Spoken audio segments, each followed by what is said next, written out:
दिल नथी जे ऐ मदीना मोकिलायूं था वञूं पर वरी वापस अचण जो पर वरी वापस अचण जो बहु पजायूं था वञूं दिल नथी जे ऐ मदीना मोकिलायूं था वञूं दिल नथी जे ऐ मदीना मोकिलायूं था वञूं छा कयूं मजबूर आहियूं छा कयूं मजबूर आहियूं थी वई वीज़ा ख़त्म दिल छॾे तो वट बदन बाकी खणायूं था वञूं दिल छॾे तो वट बदन बाकी खणायूं था वञूं दिल नथी जे ऐ मदीना मोकिलायूं था वञूं दर्द दिल में आ विछोड़े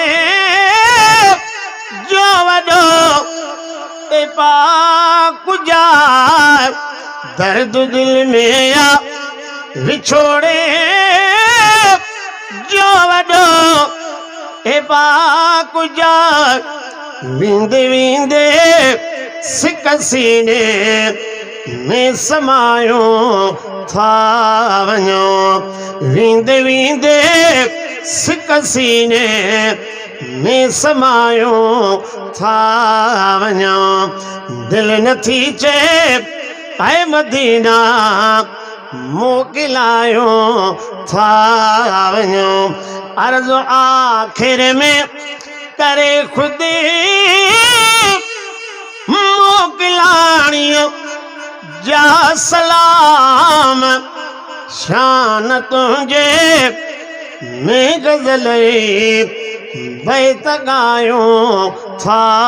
वञूं दिल नथी चे ऐ मदीना मोकिलायूं था वञूं कूंज नियर कर का करे पिण चिकायम चाक वयूं वतन हबीब जे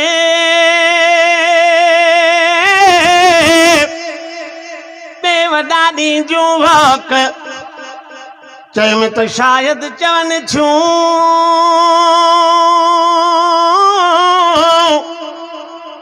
अचो ग़ुलाम नबी गमनाक ॾिठुमि त ओॾां थिए वयूं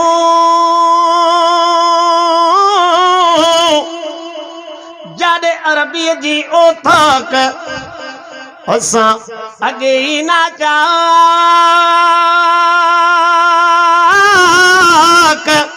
रहंदो कुंजूं कान हणी वयूं